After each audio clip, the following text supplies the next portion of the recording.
serial video podcast Era Baru Sawit Riau. Selamat mengikuti.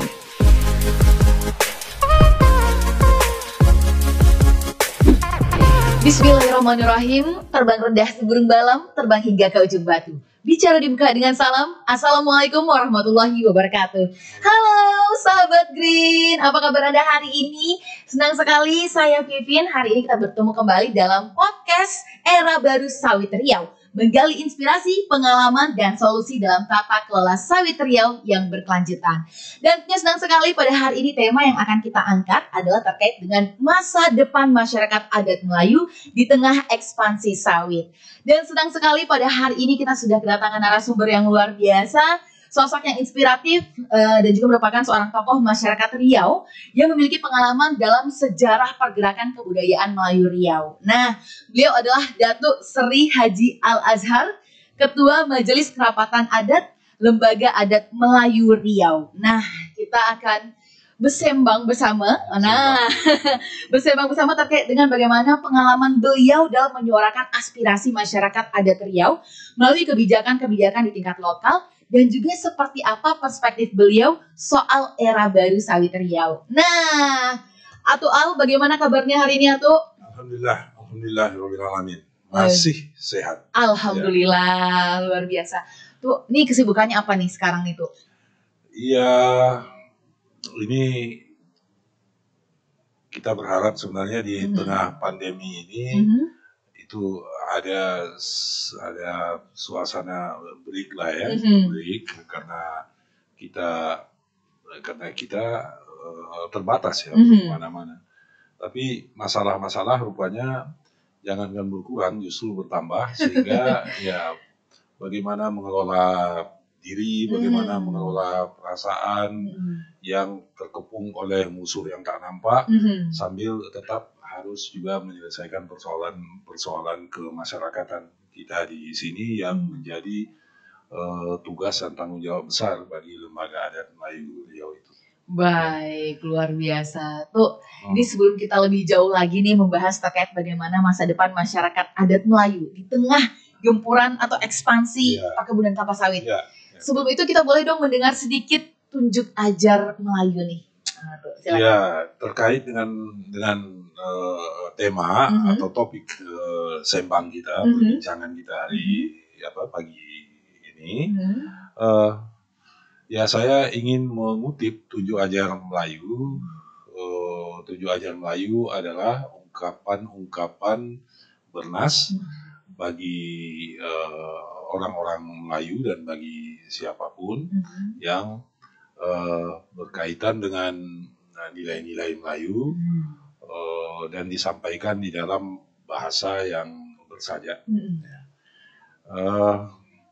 Ini yang disebut adat di kampung, adat dijaga, lembaga dijunjung, rumah beratur, dusun dikungkung, halaman luas, ladang bersambung, suak dan sungai sama dilindung, hutan dipelihara, hidup bersambung, di sana tempat anak cucu berlindung. Waduh, luar biasa teman-teman, itu dia. Nah, tempat anak cucu berlindung. Waduh, luar biasa sekali. Tuh, sebelum kita membahas lebih jauh soal hutan, kita tahu bahwasannya memang Riau ini tidak bisa lepas dari Melayu. Melayu, kalau kita berbicara tentang Melayu berarti kita berbicara soal kebudayaan. Kita pengen tahu juga nih teman-teman generasi milenial dan juga Gen Z pengen tahu juga sebenarnya apa sih makna kebudayaan bagi seorang Datuk Seri Al-Azhar? Ya, itu kalau definisi kebudayaan banyak sekali ya. Banyak sekali definisi kebudayaan. Tapi saya ingin mengambil salah satu di antara definisi yang paling praktis, yaitu kebiasaan-kebiasaan kita yang sudah established, yang mantap ya, yang didasarkan oleh minda, oleh akal budi kita. Harap diingat bahwa budaya itu kan budi dan daya ya. Budi itu ya akal, akal dan perasaan kita, dan kemudian itu diturunkan ke dalam bentuk praktik-praktik keseharian kita. Ya wujudnya bisa wujud abstrak, wujud idealnya wujud abstrak dalam bentuk gagasan, sesuatu yang berada di dalam pikiran kita. Bisa juga dia berupa itu ya kebiasaan atau tindakan-tindakan berpola kita, dan kemudian bisa juga sebagai produk, yaitu artefak-artefak, benda-benda konkret yang kita gunakan dalam keseharian kita. Jadi itu terminologi budaya yang selalu saya pegang. Kenapa? Karena itu lebih praktis ya, dan cukup sederhana, cukup mudah juga untuk dipahami. Jadi itu saya kira satu poin penting. Mari kita berbeda dalam mempraktekkan budaya itu, tapi tidak lari dari hakikat, dari esensi budaya itu sendiri, yaitu nilai ya, yaitu nilai. Nah, apa nilai yang terpenting dalam konteks pembicaraan kita hari ini dalam budaya Melayu itu ialah, saya mau mengelaborasinya begini, Vin. Ada istilah culture, budaya ya, dan ada istilah nature. Alam, ya. Culture dan nature. Jadi budaya dan alam itu selalu dipertentangkan orang. Apa itu? Budaya ialah produk dari gagasan, dari pemikiran orang yang kemudian kita wujudkan dalam bentuk kebiasaan berpola dan dalam bentuk karya-karya ya, artefak-artefak. Sedangkan nature itu kan sesuatu yang sudah given. Sudah ada, betul. Ya, sesuatu yang sudah given dan juga berkembang, berkembang sebagai sesuatu yang given ya, sebagai sesuatu yang sudah ditakdirkan, terberikan untuk berkembang. Budaya sebaliknya tidak ya. Budaya sebaliknya, akal budi manusia memikirkan sesuatu ya untuk yang terbaik bagi kehidupannya. Nah, ada pertentangan antara culture and nature ini. Ya, ada terutama itu pada kelompok-kelompok masyarakat yang mengembangkan kapitalisme. Ya, kapitalisme. Tapi Melayu tidak. Culture and nature itu tidak berada di dalam hubungan yang beroposisi, yang saling berlawanan. Jadi culture bukanlah antitesa dari nature, pun sebaliknya nature bukanlah antitesa dari culture. Tetapi keduanya ada dalam hubungan yang simbiose. Keduanya saling ada dalam relasi yang interaktif, ya, yang saling memberi, ya, saling memberi. Alam memberi kepada kita dan manusia memberi kepada alam ya. Nah, itu. Jadi relasi antara culture, Malay culture dan nature, Malay nature itu ada di dalam relasi dialogis, ya, relasi yang interaktif.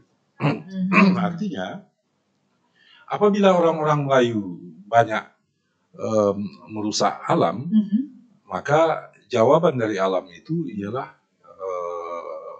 ya seperti yang sering kita alami, bencana ya. Tapi jawaban dari alam. Ya, tapi apabila orang Melayu melestarikan alam, maka alam akan memberikan kepada kita apa yang bisa dia berikannya. Jadi berbeda ya. Oleh karena itu, kita tidak melihat alam itu sebagai resource, yang sumber daya. Kan di dalam ini kan ada sangat dikenal dengan istilah natural resource. Alam dilihat hanya sebagai sumber daya yang harus dieksploitasi. Nah, dan karena itu harus dieksploitasi untuk memenuhi hasrat tak terbatas manusia. Harap diingat ya bahwa manusia ini hasratnya tak terbatas. benar. Hanya sementara. Mau terus. Iya. Benar. Padahal alam juga memiliki hasrat ya. Benar. Hasrat apa? Hasrat untuk dilindungi. Hasrat untuk bertumbuh. Ya, untuk bertumbuh sesuai dengan hakikatnya sebagai kodratnya sebagai sesuatu yang given. Betul. Ya. Nah, itu. Waduh, ini menarik sekali nih teman-teman, bahwasannya bagi sebagian culture dan nature itu berlawanan, tapi inilah seperti yang disampaikan Anto, bahwasannya sebenarnya culture dan nature itu adalah sesuatu yang bersimbiosis, mutualisme, ya. saling menguntungkan. Ya, itu di dalam filosofi Melayu. Filosofi Melayu, betul. Artinya masyarakat melindungi hutan, hutan akan menjaga. Yes. Masyarakat. Ya. Waduh, luar biasa sekali. Ya. Karena kalau misalnya seperti yang disampaikan tadi, kalau kita menganggap bahwasanya hutan dan lingkungan itu sebagai resources atau sebagai sumber daya yang harus dieksploitasi, kemudian dijadikan sumber untuk sesuatu yang dikomersialkan, maka nggak akan ada habisnya itu ya? Nggak akan ada habisnya. Ya, nggak akan ada habisnya. Jadi apa yang sekarang berlaku, kerisauan kita yang terjadi hari ini, dalam pandangan saya itu karena kita sudah terseret ke dalam paradigma mempertentangkan, memposisikan budaya dan alam itu sebagai dua hal yang terpisah dan kemudian dibenturkan. Juga ada dalam hubungan yang hierarkis bahwa manusia lebih penting dari alam. Ya, manusia itu kita umat Islam kan tahu bahwa manusia itu sebaik-baik makhluk. Manusia itu adalah khalifatullah fil ard. Manusia itu adalah pemimpin di muka bumi. Ya, pemimpin yang baik itu bukan pemimpin yang mengeruk apa-apa yang ada pada yang dipimpinnya. Tapi pemimpin yang baik itu adalah pemimpin yang justru membangun semua potensi yang ada pada setiap yang dipimpinnya atau nilai tambah yang dimiliki oleh orang-orang yang dipimpinnya, sehingga keadaan menjadi baik, alam menjadi lebih baik, negeri menjadi lebih baik, baldatun thayyibatun warabun ghafur.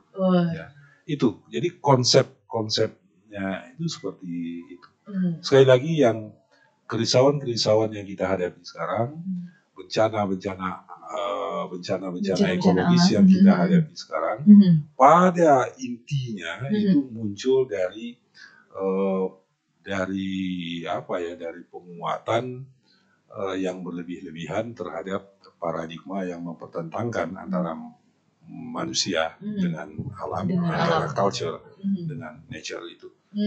Baik, jadi memang ini menjadi pembelajaran bagi kita bersama bahwasanya memang alam dan budaya itu adalah sesuatu yang harusnya bersinergi bersama. Jangan sampai kita mengedepankan bahwasannya manusia lebih penting sehingga alam ini harus dikeruk untuk mengambil keuntungan sebesar-besarnya.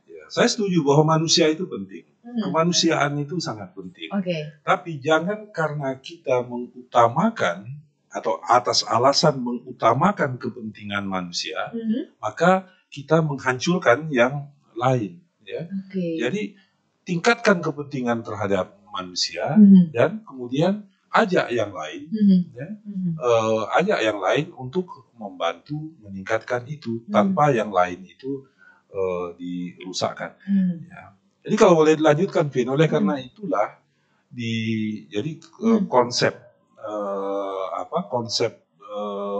relasi atau hubungan antara nature and culture yang simbiosis itu tadi, maka di dalam prakteknya di dalam budaya Melayu itu diturunkan ke dalam fungsi-fungsi hutan. Fungsi-fungsi hutan. Ya. Jadi kalau misalnya ini tuh tadi disampaikan bahwasanya memang ada fungsi-fungsi hutan. Kita tahu bahwasanya memang hutan ini kan merupakan simbol marwah masyarakat. Itu satu. Betul itu ya?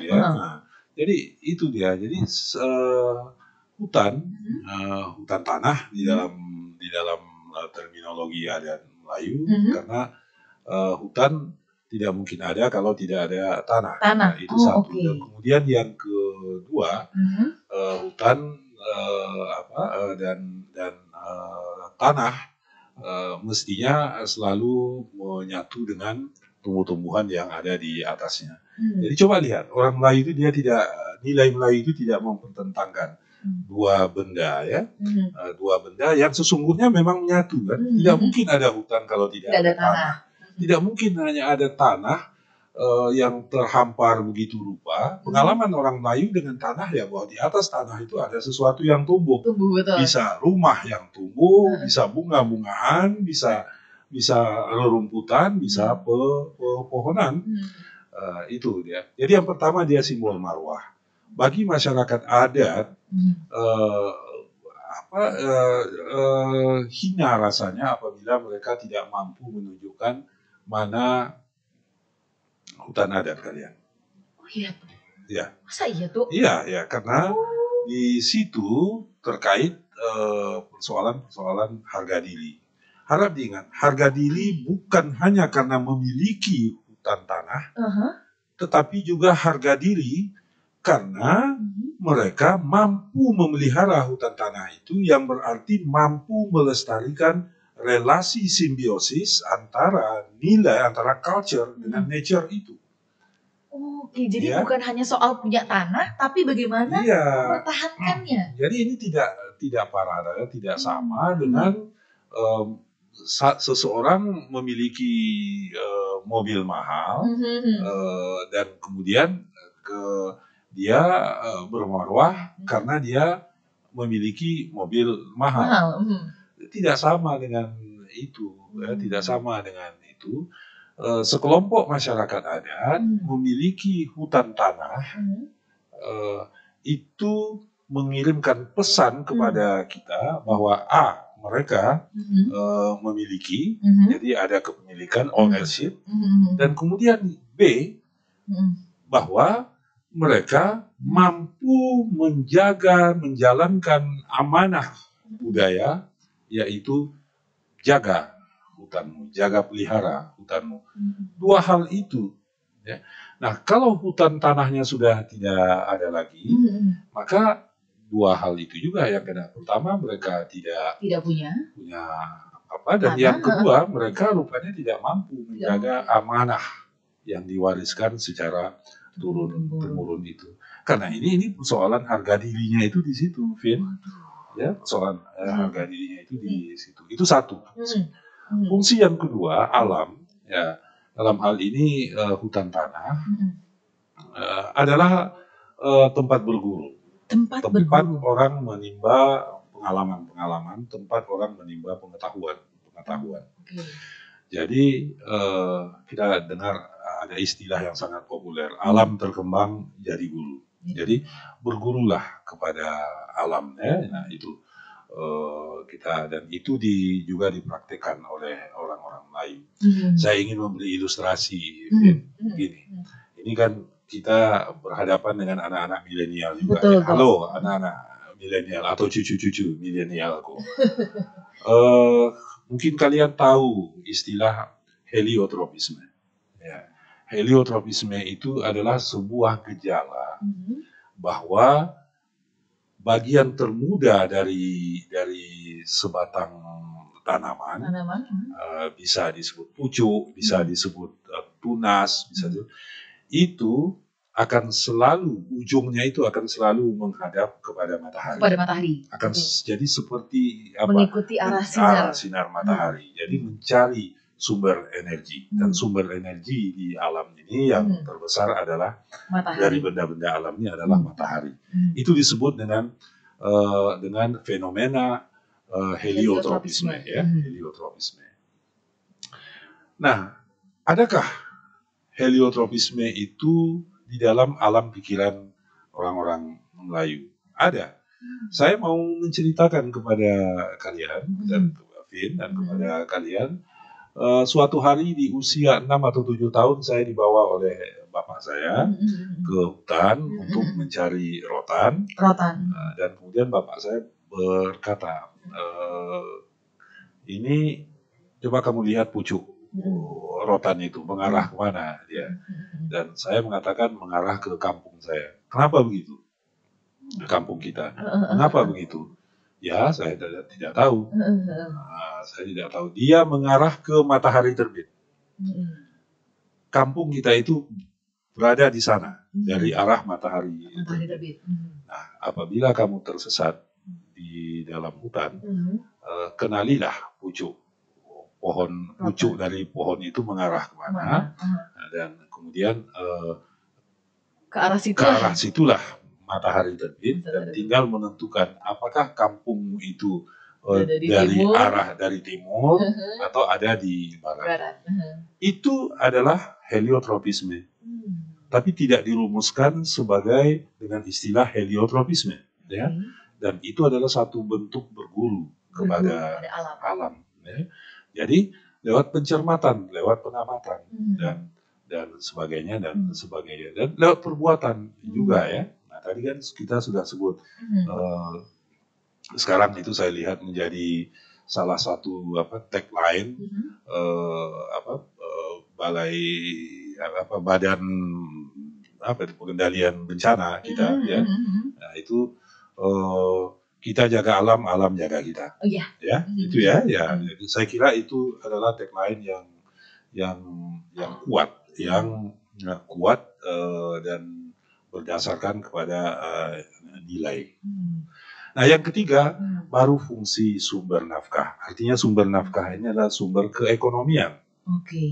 Akan tetapi, orang Melayu menganut prinsip, makan jangan menghabiskan, minum jangan mengeringkan. Makan jangan menghabiskan, minum jangan mengeringkan. Wah, ini dalam sekali maknanya. Iya. Jangan serakah. Jangan serakah. Ya, jangan serakah. Nah, prinsip-prinsip seperlunya ini, prinsip-prinsip seperlunya inilah kemudian yang kemudian terlihat akan memelihara, ya, keseimbangan ekosistem itu, keseimbangan ekosistem itu. Jadi equilibrium, ya, keseimbangan ekosistem itu tadi. Oleh karena itu orang-orang Melayu dalam perjalanan sejarahnya jarang yang mengalami situasi wabah seperti sekarang. Apakah menurut Atu sekarang ini seperti disampaikan tadi bahwasannya kan kalau kita itu jangan serakah. Ya. Apakah beberapa fenomena musibah berupa bencana, wabah ini juga adalah bentuk bahwasanya manusia sedang dalam kondisi serakah? Gitu? Ya, itu pertama itu kan kita lihat sehari-hari bahwa betapa manusia masa kini ingin betul untuk memenuhi hasratnya, ya. Betul. Padahal hasrat manusia itu kan tidak pernah terbatas, ya. Lalu ini kita harus tahu bahwa ada ketidakseimbangan sekarang, inequilibrium. Dan kemudian karena kita tidak pernah dengan sungguh-sungguh memulihkan keseimbangan yang menjadi keniscayaan bagi alam semesta itu, maka alam semesta memperbarui dirinya, tidak merajuk, memperbarui dirinya untuk menciptakan keseimbangan baru. Jadi semuanya semuanya harus terjadi keseimbangan. Artinya pada saat terjadi ketidakseimbangan, maka alamlah yang akan memperbaharui dirinya untuk menciptakan keseimbangan baru. Seperti itu. Secara metaforistik saya ingin memikirkan bahwa alam nunggu kita. Sadar nggak kalian bahwa kalian sudah merusak perjanjian kita tentang keseimbangan itu? Sadar nggak kalian bahwa bentuk-bentuk dialogis dalam hubungan kita itu sudah banyak yang kalian langgar? Dia minta kesadaran kita. Kalau sudah sadar, apa yang kalian lakukan? Nah, ketika manusia belum juga insaf, dan kemudian karena itu belum juga banyak melakukan, maka ayo, mari kalau begitu kami akan memperbaiki diri kami, artinya membangun equilibrium, menemukan keseimbangan yang baru lagi bagi kami. Dan ketidakmengertian kita tentang fenomena COVID-19 ini, paling tidak bisa kita jawab dengan itu. Kita bisa memberi maaf kepada diri kita dan menginsafkan diri kita bahwa, oh ya, ini karena kita sudah mengambil banyak dari alam, kemudian alam rusak, lalu kita juga tidak terlalu berusaha serius, berikhtiar serius untuk memperbaikinya, agar keseimbangan baru terbentuk, maka alam membangun keseimbangannya sendiri. Membangun keseimbangan sendiri dengan caranya semoga sendiri. Alam tidak memutuskan hubungan cut off dengan kita, dengan manusia yang seringkali terlalu sombong karena mereka seperti mendapatkan amanah sebagai pemimpin di muka bumi ini. Karena itu serakah, haloba, tamak, hanya untuk melayani dirinya sendiri. Nauzubillah min zalik. Saya rasa milenial Riau di masa depan, khususnya milenial di Indonesia dan dimanapun di dunia ini, tidak akan melakukan apa-apa yang dilakukan oleh generasi saya sekarang ini. Nah, kita masih bersama dengan narasumber kita tentunya Datuk Sri Al-Azhar, dan tadi kita juga sudah berbincang-bincang terkait bagaimana fungsi hutan ya Tuk ya. Jadi fungsi hutan tadi ada salah satu ada 3. Di antaranya adalah sebagai simbol harga diri, sebagai marwah ya kan. Artinya masyarakat mampu menjaga amanah. Kemudian juga fungsinya adalah sebagai tempat berguru, dan juga hutan memiliki fungsi sebagai tempat mencari nafkah asalkan tidak serakah. Nah, karena tadi juga hutan tentunya harus menjaga keseimbangan di alam ini ya, Tuh ya. Nah, kalau kita bicara soal hutan ya, terkait dengan tema kita hari ini, ya ini masa depan masyarakat adat Melayu di tengah ekspansi sawit. Ini berdasarkan data yang kami dapat nih Tuh. Pada tahun 2014 tanah adat orang Melayu ini telah dialihfungsikan masyarakat adat kepada pihak pemerintah menjadi hutan milik negara. Jadi kalau kita lihat datanya kurang lebih ini 30% untuk hutan milik negara, kemudian ada 26% milik perkebunan sawit, kemudian juga ada untuk tanaman pangan sekitar 9,9%, kemudian juga untuk pemukiman sekitar 2,63%, lahan terbuka ada 25%, dan tanah adat ini hanya 0,57%. Nggak sampai 1% itu. Gimana Atuk melihat ini nih, nasib masyarakat adat kita nih? Hanya memiliki tanah adat kurang dari 1%. Iya,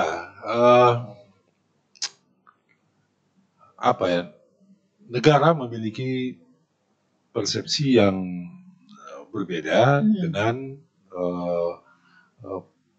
persepsi yang dianut ya, yang digunakan oleh rakyatnya, dalam hal ini masyarakat adat. Jadi pengaplingan seperti dalam prosentase yang tadi Vivin sebutkan itu kan pengaplingan yang tak pernah kula nuwun ya kepada masyarakat adatnya. Meminta izin. Tidak pernah Assalamualaikum tidak pernah. Assalamualaikum kepada masyarakat adat. Nah, data ini juga kita tiba-tiba sudah terima saja bahwa ini ada tanah adat hanya 0,57% dan sisanya seperti di dalam prosentase yang Vivin sebutkan tadi. Ini pertama tidak ada dialog dari awal ketika pengaplingan itu terjadi. Yang kedua, pengaplingan itu perlu juga kita lihat sebagai satu bentuk sebagai sebagai sesuatu yang disengaja, karena dan dengan cara itulah jadi sesudah itu dikapling, dibagi-bagi, nah itulah cara paradigma menjadikan hutan tanah itu sebagai apa tadi, sebagai yang kita sebut sebagai natural resources. Nah, terutama di masa Orde Baru gitu, bahwa ini alam ini betul-betul dilihat sebagai sumber daya alam yang harus dieksploitasi, dieksplorasi untuk dieksploitasi bagi apa yang di masa Orde Baru itu disebut sebagai kepentingan pertumbuhan ekonomi. Jadi ekonomi, konsep dan praktek keekonomian sesungguhnya adalah bagian dari kebudayaan juga, ya. Sesungguhnya, ya. Kalau tadi kita bicara soal apa itu kebudayaan, ya, sesungguhnya adalah bagian dari kebudayaan juga. Tetapi pada suatu masa itu tiba-tiba salah satu unsur dari unsur-unsur kebudayaan itu diangkat dengan tinggi, tanpa memperhitungkan bagaimana nanti jadinya unsur-unsur yang lain itu. Jadi kebudayaan juga berada seperti alam, kebudayaan juga didorong untuk masuk ke dalam situasi in equilibriumnya. Jadi kebudayaan juga dipaksa oleh tindakan-tindakan, oleh kebijakan dan tindakan keekonomian, oleh politik keekonomian suatu rezim untuk menjadi tidak seimbang juga, ya. Nah, apa yang terjadi kemudian adalah dalam konteks masyarakat adat di Riau, kita lihat karena tadi Vivin menggunakan data, angka-angka, saya mau juga gunakan angka-angka. Sekitar 7,2% angka kemiskinan di Riau sebelum pandemi. Sebelum pandemi 7,2% angka kemiskinan. Jadi sekitar berapa ya? 500.000 orang, ya. Kita di Lembaga Adat Melayu Riau coba mencari tahu siapa mereka. Yang 7,2% di angka kemiskinan tersebut. Anda tahu, Vin, 80% adalah masyarakat adat Melayu Riau. 80% dari 7,2% itu adalah masyarakat adat Melayu Riau. Wow, besar sekali tuh. Ya, jadi sekitar 400 dari 500.000 warga Riau yang berada di bawah garis kemiskinan itu, 400.000 diantaranya adalah masyarakat adat, anak kemenakan kami, Lembaga Adat Melayu Riau. Itu akibat. Nah, inilah yang kemudian kalau ditarik di dalam konsep dalam telah kan memang ada teori lama yang seharusnya dalam praktek sudah tidak kita gunakan. Di kawasan yang kaya sumber daya alamnya, biasanya penduduknya akan terancam bahkan terjebak dalam kemiskinan. Karena itu muncul istilah resource curse, kutukan sumber daya alam. Jadi ketika suatu masyarakat dianugerahi sumber daya alam yang melimpah, justru itu menjadi sebuah ancaman di mana masyarakat tersebut menderita kemiskinan. Karena ini seperti ibarat kata nih, ayam mati di lubang padi ya. Itu kan yang kita rasakan sekarang. Itu yang disebut dengan kutukan sumber daya alam itu. Karena sumber daya alammu kaya, maka kami akan mengeksploitasinya, karena itu yang lain minggir. Maka ini terjadi peminggiran. Itu peminggiran struktural namanya. Ya, peminggiran struktural. Sudah hampir 100 tahun Caltex, dulunya Caltex, sekarang Chevron beroperasi di wilayah masyarakat hukum adat kita, terutama masyarakat hukum adat Sakai. Coba lihat hari ini seperti apa kehidupan saudara-saudara kita, anak kemenakan kita di Sakai. Nah, inilah dia, saya kira yang dilakukan oleh LAM sekarang, kalau boleh kita masuk ke situ, yang dilakukan oleh LAM sekarang, itulah dia. Bagaimana kita mendorong ada negosiasi-negosiasi baru. Negosiasi-negosiasi baru. Jadi begini, coba lihat lagi angka data ya. dari pengaplingan hutan tanah tadi, prosentase yang Vivin sebutkan tadi, itu kan pengaplingan legal ya. Oke. Terdaftar secara hukum ya. Kebun sawit yang terdaftar secara hukum itu luasnya berapa? Faktanya berapa? Nah, ketika ketika Pansus DPRD melakukan pemeriksaan, Anda tahu ada 1,2 semula 1,8 kemudian diverifikasi 1,4 lalu kemudian KPK mengatakan 1,2 juta hektar kebun sawit di Riau itu adalah ilegal. Ilegal, 1,2 juta kebun sawit ilegal, tidak punya dasar hukum apa-apa. Tidak punya dasar hukum, tidak atau belum sepatutnya dia izinnya belum dituntaskan, atau dia memang merampok dan berada di kawasan hutan dalam kaplingan pemerintah itu masih belum dibebaskan dan seterusnya. Ada 1,2 juta hektar. Nah, wajarlah masyarakat adat kita merasa ini makin sempit. Nah, siapa ini yang melakukan, yang punya 1,2 juta hektar ini? Adakah masyarakat adat kita? Kalau mereka ada, tentu mereka angka prosentase itu tidak akan sampai 80%. Tidak akan masuk di 70%. Kenapa mereka tidak melakukannya? Karena Melayu mengajarkan kepada mereka untuk taat kepada hukum. Nah, sekarang yang taat kepada hukum menderita. Yang menabrak hukum menikmati hasilnya. Menikmati, bersenang-senang. Jadi ini persoalannya adalah bukan hanya persoalan penguasaan atas sumber-sumber daya keekonomian, tapi lebih daripada itu kita sebenarnya menggesa agar melalui negosiasi-negosiasi baru itu, negosiasi-negosiasi ini jangan hanya dilihat sebagai sebuah program untuk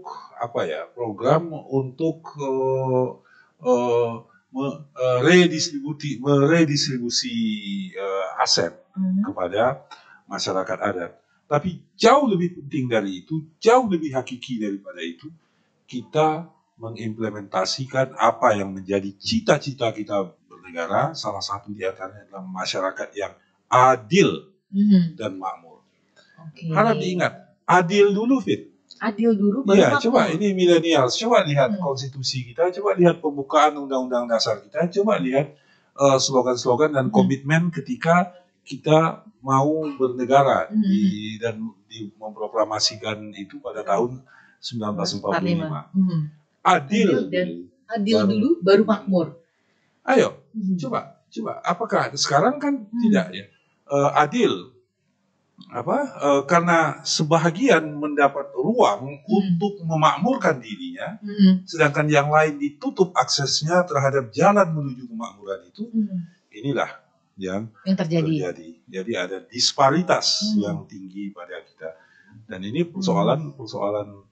Kenapa itu saya anggap persoalan berat dan hakiki? Karena itu adalah persoalan keadilan. Keadilan, artinya karena adanya ketidakadilan maka muncullah ketidakmakmuran. Yes, bukan itu. Oke, ilustrasi baik. Saja. Ilustrasinya ini menggambarkan bagaimana kondisi di lapangan, ya teman-teman. Bahwasanya kalau misalnya kita tahu kita memang sejauh ini mungkin ya teman-teman milenial, teman-teman Gen Z tahunya bahwasanya memang sektor yang menyumbang pendapatan daerah yang besar itu diantaranya memang dari sektor migas, dari sektor perkebunan kelapa sawit. Tapi ini juga menjadi kontradiktif dengan hal yang kita lihat di lapangan dengan kondisi masyarakat tadi.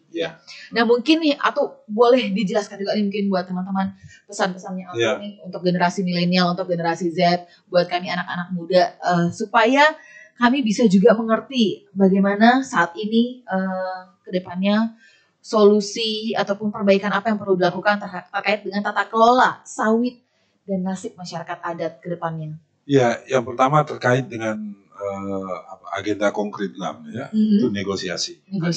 yang difokuskan kepada dua yang dianggap sebagai pemasok devisa negara, yaitu sektor minyak dan sektor sawit ya. Nah, yang ilegal itu mari kita gunakan, mari kita urus, mari kita perbaiki, marilah kita insaf dan kemudian mari kita berbagi dengan masyarakat adat kita. Itu satu agenda keekonomian. Kemudian yang kedua, di balik itu gini, kita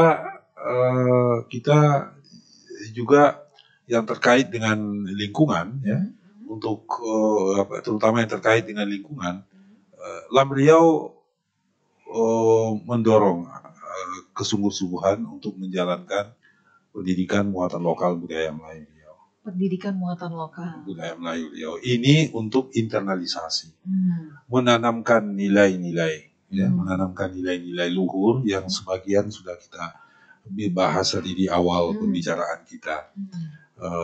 Nilai-nilai yang menghubungkan yang menempatkan kebudayaan dan alam itu dalam relasi simbiosis ya. Itu kita mau memulihkan itu. Yang ketiga, apa pesan kepada milenial? Saya tidak keberatan anak-anak, saya tidak keberatan cucu-cucu kalau kalian memandang sinis terhadap generasi kami, generasi yang di atas. Sebab karena berbagai-bagai kerusakan ekologis yang ada, yang terjadi sekarang, dan kami sendiri, generasi kami sendiri belum mampu untuk memperbaikinya, untuk memulihkannya. Karena itu, ayolah, cobalah selalu kenali lingkunganmu dan seperti apa situasinya sekarang. Ini kan ada generasi kalian yang berani berkata di dalam sidang Majelis Umum PBB kan, how dare you, ya. Kalian tentu ingat nama Greta Thunberg. Dan memang saatnya kalian yang mengambil peran untuk memperbaiki keadaan yang seharusnya generasi kami dulu lakukan. Nah, jadi ini kami tidak mampu mewarisi, generasi kami tidak mampu mewarisi lingkungan yang favorable, yang nyaman kepada kalian para milenial, dan tentu saja sinisme kepada generasi kami itu tentu saja bisa dilanjutkan dengan tindakan mengajak secara masif generasi kalian itu untuk menanam, untuk memperbaiki, ya, untuk memperbaiki. Itu saya kira pesan untuk anak muda ya. Kenali lingkungan ya. Ya, kenali lingkungan dan masalah-masalahnya, dan kemudian kalau secara makro lingkungan di Riau ini kan rusak parah, ya. Lalu dari mana kita memulai. Gitu ya? Kalau memang memulainya itu adalah dari menghijaukan kembali sini, maka mari saya mengajak kalian, kesediaan kalian millennials, untuk menjadi abang dan kakak angkat dari pohon-pohon yang kalian tanam. Wow. Itu abang dan kakak angkat. Sesuatu yang tidak mampu kami lakukan dulu. Jadi kami tidak berinvestasi di bidang lingkungan untuk mempersiapkan keadaan yang nyaman bagi kalian. Maka investasi itu nampaknya harus datang dari kalian sendiri. Dari para generasi milenial dan Gen Z ya tuh ya. Ya, that's all. Oke. Baik, jadi itu tadi pesannya teman-teman, bahwasannya memang kita sebagai generasi muda, kita sebagai generasi milenial, sebagai Gen Z ya. Kenali lingkungan, jangan apatis ya tuh ya. Jangan seolah-olah tidak peduli, kita tenggelam dalam dunia kita saja, tapi kita sudah mulai harus lebih peduli dengan lingkungan sekitar kita, seperti yang disampaikan tentunya juga bahwasanya 20-30 tahun lagi kitalah yang muda-muda ini akan mengambil kebijakan, mengambil keputusan. Dan juga pastinya kalau kita tidak peduli hari ini, tentunya akan lebih cepat lagi kerusakan lingkungan di tahun-tahun yang akan mendatang. Nah, itu dia. Baik, terima kasih Datuk Sri Al-Azhar yang sudah menjadi narasumber meluangkan waktu pada hari ini berbincang-bincang terkait dengan bagaimana masa depan masyarakat adat Melayu di tengah ekspansi sawit. Nah, terima kasih buat sahabat Green yang sudah mengikuti podcast ini dari awal sampai dengan selesai. Jangan lupa untuk ikuti podcast-podcast selanjutnya. Dan akhirnya saya Pipin selaku host mengucapkan terima kasih. Sampai berjumpa di podcast berikutnya masih dalam rangkaian podcast Era Baru Sawit Riau. Wassalamualaikum warahmatullahi wabarakatuh. Waalaikumsalam warahmatullahi wabarakatuh.